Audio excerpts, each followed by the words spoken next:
అందరికీ నమస్కారం. మనం గత వీడియోలో జీహెచ్ఎంసీ ఎన్నికలపై బీజేపీ, కాంగ్రెస్ పార్టీల వ్యూహాల గురించి చూసాం కదా. ఇప్పుడు అసలైన గ్రేటర్ సుల్తాన్ బీఆర్ఎస్ వంతు. 2023 అసెంబ్లీ ఎన్నికల్లో తెలంగాణలోని మిగతా జిల్లాల్లో బీఆర్ఎస్కు ఎదురు దెబ్బ తగిలిన గ్రేటర్ హైదరాబాద్ పరిధిలోని 24 స్థానాల్లో మెజారిటీ స్థానాలను కైవసం చేసుకొని తన గుత్తాధిపత్యాన్ని నిరూపించుకుంది. కానీ ఇప్పుడు కాంగ్రెస్ చేపట్టిన ఆపరేషన్ ఆకర్ష్ ద్వారా కొందరు ఎమ్మెల్యేలు, కార్పొరేటర్లు చేజారడంతో బీఆర్ఎస్ ఈ గ్రేటర్ కోటను ఎలా కాపాడుకోబోతుంది? రేవంత్ రెడ్డి గారు వేస్తున్న స్కెచ్కు చెక్ పెట్టేందుకు కేటీఆర్ గారు సిద్ధం చేసిన కౌంటర్ ప్లాన్ ఏంటి? ఈ వీడియోలో స్పష్టంగా విశ్లేషిద్దాం.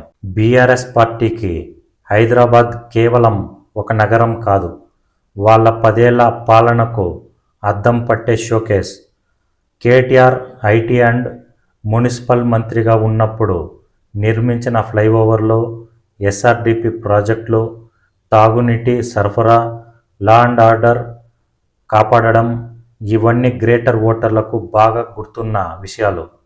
బీఆర్ఎస్ తన ప్రచారంలో ప్రధానంగా మేము చేసిన అభివృద్ధి, కాంగ్రెస్ చేసిన పాలన అనే అంశాల మధ్య వ్యత్యాసాన్ని ఎత్తి చూపబోతుంది. ప్రస్తుతం గ్రేటర్ పరిధిలో కాంగ్రెస్ ప్రభుత్వం తీసుకుంటున్న కొన్ని నిర్ణయాలను బీఆర్ఎస్ తమకు అనుకూలంగా మలుచుకోబోతుంది.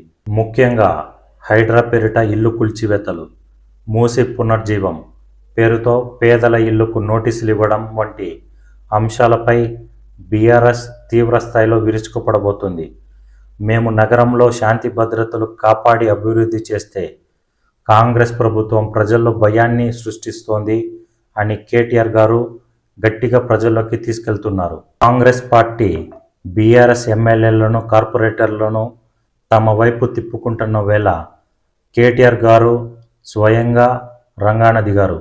డివిజన్ స్థాయి నేతలతో నేరుగా సమావేశాలు ఏర్పాటు చేయడం, కేడర్కు కొండంత అండగా ఉంటామని భరోసా ఇవ్వడం చేస్తున్నారు. నేతలు మారిన ఓట్ బ్యాంక్ మరియు కేడర్ మాత్రం బీఆర్ఎస్ వైపే ఉందనే నమ్మకాన్ని పార్టీ నాయకత్వం వ్యక్తం చేస్తోంది. ఈసారి జీహెచ్ఎంసీ ఎన్నికలు అత్యంత ఆసక్తికరమైన త్రిముఖ పోరుగా మారబోతున్నాయి. కాంగ్రెస్ అధికారాన్ని చూపిస్తుంటే బీజేపీ లోక్సభ విజయాల జోరుతో వస్తోంది. కానీ బీఆర్ఎస్కు ఉన్న బలమైన కేడర్, పాత నగరంలో ఎంఐఎం సాంప్రదాయ ఓట్లు సమీకరణాలు బీఆర్ఎస్కు కలిసి వచ్చే అవకాశాలు ఉన్నాయని విశ్లేషకులు భావిస్తున్నారు. హైదరాబాద్ నగరం బీఆర్ఎస్కు బలమైన కోట. ఈ కోటను కాపాడుకొని మళ్ళీ మేయర్ పీఠాన్ని దక్కించుకుంటే తెలంగాణ రాజకీయంలో బీఆర్ఎస్ పుంజుకోవడానికి ఇది ఒక బిగ్ టర్నింగ్ పాయింట్ అవుతుంది. మరి రేవంత్ రెడ్డి గారి కాంగ్రెస్ వేగాన్ని తట్టుకొని కేటీఆర్ గారు తన గ్రేటర్ కోటను నిలబెట్టుకోగలరా? మీ అభిప్రాయాన్ని కింద కామెంట్ సెక్షన్లో తెలపండి. ఈ విశ్లేషణ నచ్చితే వీడియోని ఒక లైక్ చేయండి, అందరికీ షేర్ చేయండి. పొలిటికల్ అప్డేట్స్ కోసం మన ఛానల్ని వెంటనే సబ్స్క్రైబ్ చేసుకోండి. జై హింద్.